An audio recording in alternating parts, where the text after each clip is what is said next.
Minimum height. 6 feet. Yeah, that's where they get you. Would you exclude obesity? Absolutely. Minimum income, so. I'm gonna say at least 200. 200 grand? You can be 30 years Oh old and my make goodness. 200. Take a guess at what percentage of men fit this 2%. criteria? 2%? Much lower. It's 0.049%. Cool. All right, is this going on the TV? Okay, so I firmly believe that yes, you should have high standards, of course, but my question to this lady and to all the other women out there who think that a guy needs to be at least 6'2" just to talk to them and make six figures, what are you doing to better yourself? What are you doing to be worthy of a man like that, of his attention? Because it's really easy to have all of these different boxes that you want a guy to tick, but it seems like nowadays a lot of women get offended when men actually have their own preferences. So fair is fair though. If she wants to have all these standards, that's fine, but she shouldn't be upset or outraged when a man thinks that she is too short or not blonde enough or pretty enough or whatever it is. Standards are cool, but women's standards are out of control. And look, this blonde is not even attractive or agreeable. I mean, it's okay if she wants a man who hits the gym and is not obese, don't get me wrong, but 200 grand a year? Why on earth does she want that type of money? Because she wants to buy lots of crap she doesn't need. Does she want to live in exclusive locations and be spoiled? If that's the case, which I'm sure it is, ain't no smart man taking her seriously. And the other question is fairly simple. What are these modern women doing to better themselves? Spoiler, using a bunch of makeup, sucking dick like a pro, or filling themselves with plastic does not count. Modern women's laundry lists of requirements are longer than the Holy Bible itself, but it looks like men wanting a woman who is both agreeable and feminine is not okay. Check this out. A girl that's been through a lot of shit, what does she have to do? She has to harden up, get it on her own. Yep. She's got to be decisive. She's got to go out work. She's got to go get it, right? That part. Guess what? The world masculinizes you when you have to do that. Mm-hmm. I don't want a masculine woman. Mm-hmm. I want a soft, feminine woman that hasn't been fucked up by trauma and experiences in life. So I get what you're saying. Yo, I went through trauma. I had to do this. Cool. But in the process of having to do it, you also had to become masculine, and men don't want that. Not all men. Real men. Not all men what? Not all men. The men that you want don't want that. No.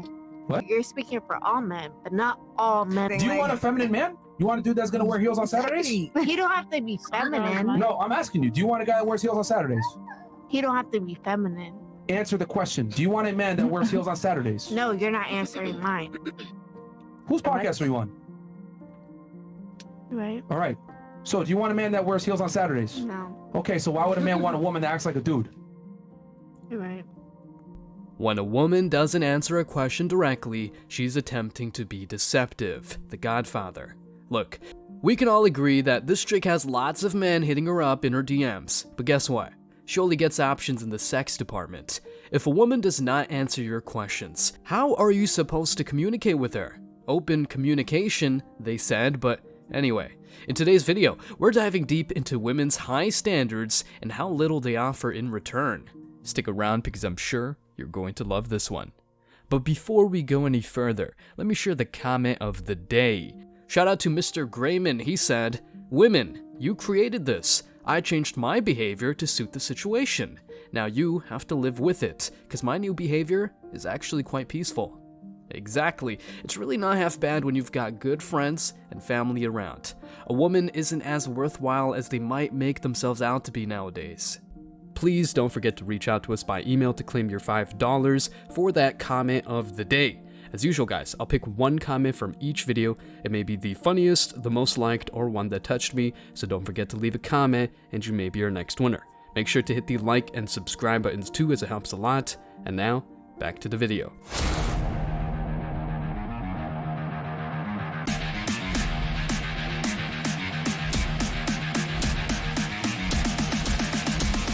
Embrace your masculinity.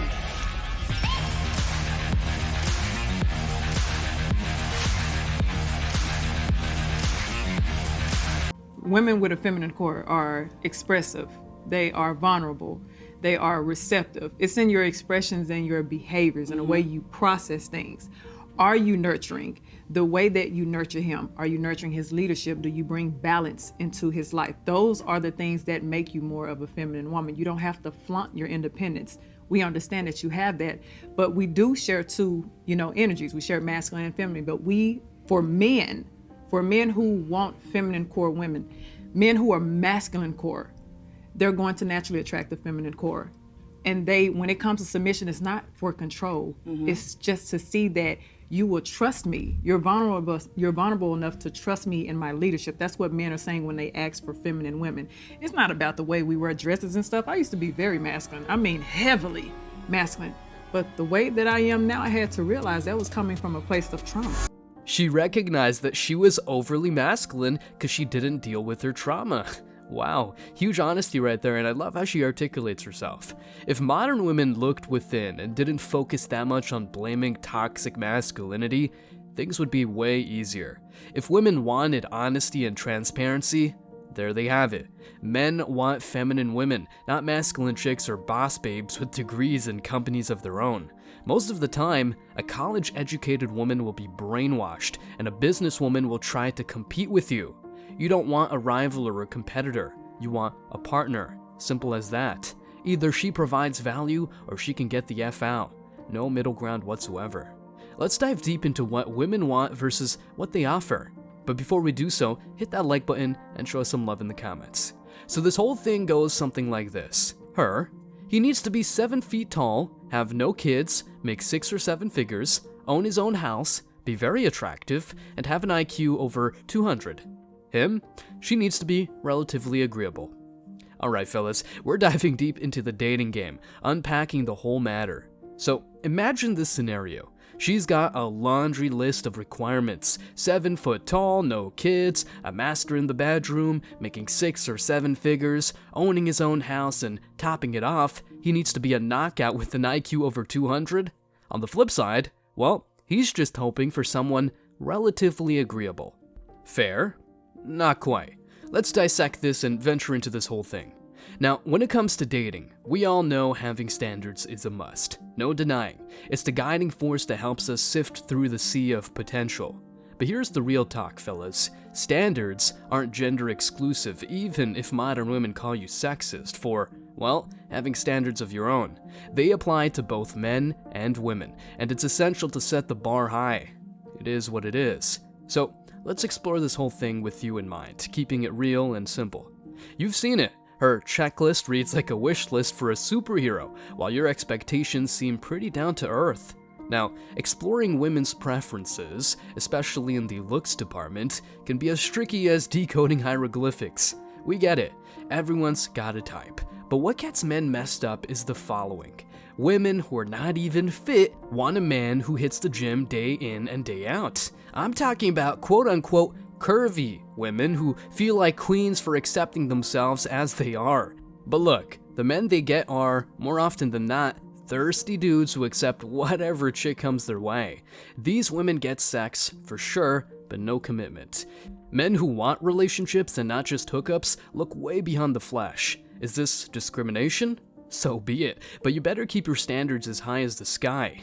Now, let's explore a significant double standard that many modern women are familiar with. Imagine this scenario. A guy desires a traditional woman, someone who embodies the classic roles of cooking, cleaning, and seamlessly fitting into a societal mold. Fair enough, right? But there's a twist in the tale. What if this man fails to contribute equally, not bringing home the proverbial bacon or providing that essential protective vibe? It's akin to expecting a delectable 5-star meal without offering a single ingredient. It's a two-way street, but here's where it gets complex. Women often desire a man to be traditional while they maintain the liberty to live the single lady lifestyle. Now, let's delve into a specific example that highlights the imbalance in expectations. Imagine a woman who yearns for a man to be wholly monogamous, dedicated solely to her. That's a reasonable expectation, right? However, the double standard arises when she keeps a collection of toxic exes in her life. If a man were to maintain contact with past flames, especially if they were labeled as toxic, women would rightfully express discomfort and disdain. This double standard not only puts undue pressure on men, but also shows an unfair discrepancy in relationship expectations. Imagine a scenario where a man insists on maintaining connections with his toxic exes, while expecting his woman to be exclusive. It's safe to say that women would feel a sense of betrayal and frustration. Now, here's another example that magnifies the double standard dilemma. A woman expresses the desire for a man who would be willing to make the ultimate sacrifice for her, someone ready to go to great lengths. This expectation aligns with the traditional notion of a man's protective role, which is fine, but here's the problem. The double standard emerges when she avoids addressing and solving problems in the relationship. This may include instances of infidelity, where she entertains connections with other men. The expectation of a man's sacrificial devotion clashes with the lack of effort in fostering open communication and problem resolution. Imagine if a man demanded absolute loyalty and sacrifice from his partner while simultaneously engaging in behaviors that compromise the relationship's integrity. You know, being like Chris Brown and having sex with lots of women. Women would understandably feel betrayed and distressed. This example emphasizes the need for consistency in expectations and actions, irrespective of gender, but women are not consistent at all. What can you expect from walking contradictions, though? Here's another example. A woman desires a man who is loyal and devoted exclusively to her. A reasonable wish, right? Yet the double standard emerges when she engages in flirtatious interactions with numerous other men. This contradicts the very essence of loyalty and raises questions about the fairness of such expectations. Now, consider the reverse scenario. If a man insisted on unwavering loyalty from his partner while actively flirting with women and having sex with all of them, it would undoubtedly spark concerns and discontent among women. This example underscores the importance of mutual respect and consistent expectations for both partners. The rest is just bullshit. Check this out. I cheated on my ex.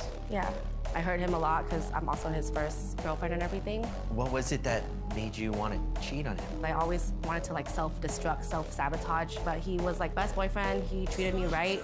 I don't know what happened, and that's my biggest regret. Since our separation, I've been with someone who is better in bed. So Jen, after the breakup, there was someone else who was even better. When we broke up, I was with someone that just gave me everything in the short amount of time that for 8 years I couldn't even feel with him. I thought I gave my all, because that's all I knew. We're like almost 30 now, like we should have like a family and kids. But I mean like it's considered of me to have a family and kids. We don't care. Let me tell you, we don't care. She belongs to the streets.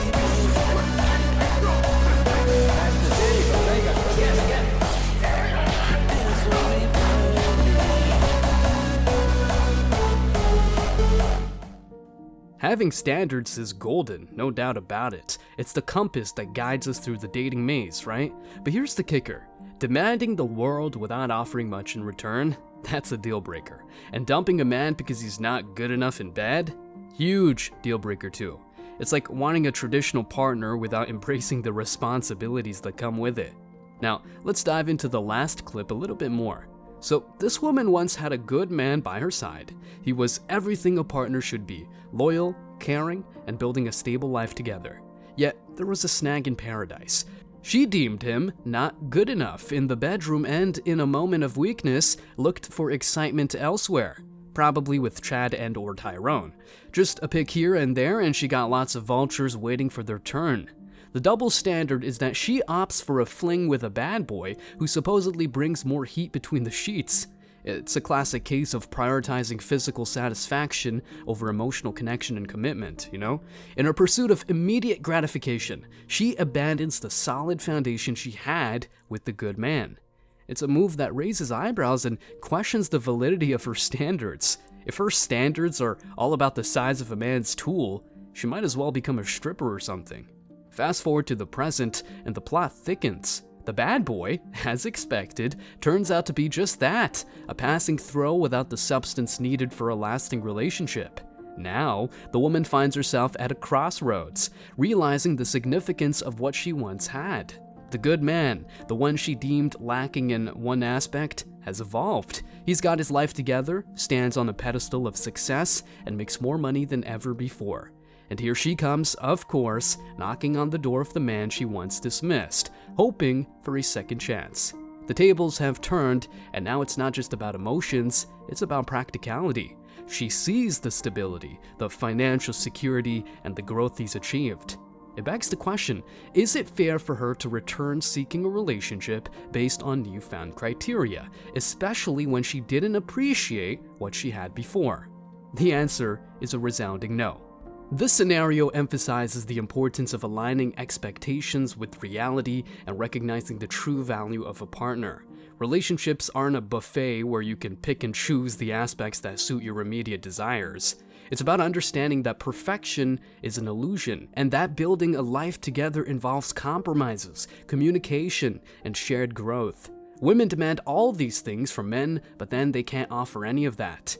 If she's to come back into the good man's life now that she's been through the carousel, this chick deserves no respect. It's not just about the success he's achieved or the financial stability he now offers. It's about understanding that relationships are dynamic and that the qualities that make a partner good enough extend far beyond the bedroom. This clip serves as a reminder that relationships are complex, requiring a balance of emotional connection, commitment, and practicality. Standards are essential, but they need to be realistic and reflective of the true essence of a fulfilling relationship. The answer to whether or not you should take an ex-girlfriend back is very simple, and I know this, and most fully grown men probably know this, but for the younger guys out there, let me explain to you exactly what it is. If she has had another boyfriend or another sexual partner or another relationship since the breakup, it is too late to take her back. It is over at that point. Because no matter what happens in the relationship, no matter if you get married, have kids, if you stay together for a very long time, that all happened because it didn't work out with the guy who she was with after your breakup.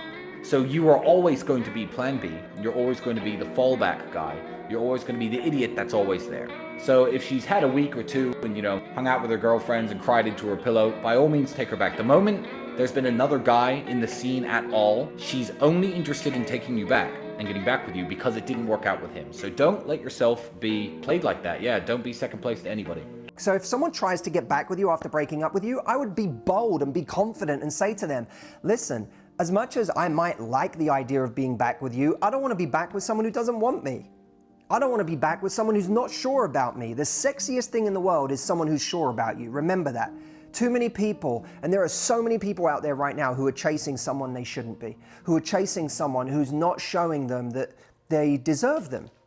So here's the real deal, my friends. Standards are crucial, like a North Star in the dating sky. I want the best for you guys, but demanding a lot without giving back, that's a one-way ticket to nowhere. It's about finding that balance where both partners bring something valuable to the table. If women don't get this, that's their problem, not yours. We all have our unique appearances, but fundamentally, we are individuals among individuals, irrespective of our differences. Society tends to place people on pedestals based on their looks, but when I encounter an attractive person, I see them as equal to anyone else, the same as me, you, and everyone else. Essentially, they're not inherently special or superior, and the same holds for all of us. If men of varying levels of attractiveness can date more attractive women, then I too can do so. It's a straightforward matter. I refuse to compromise my standards by settling for someone less attractive and mentally unstable with the expectation of finding intimacy with them. Just as women are entitled to have their own standards and preferences, men are equally entitled to establish and maintain theirs. If this stance is perceived as offensive to some women, so be it.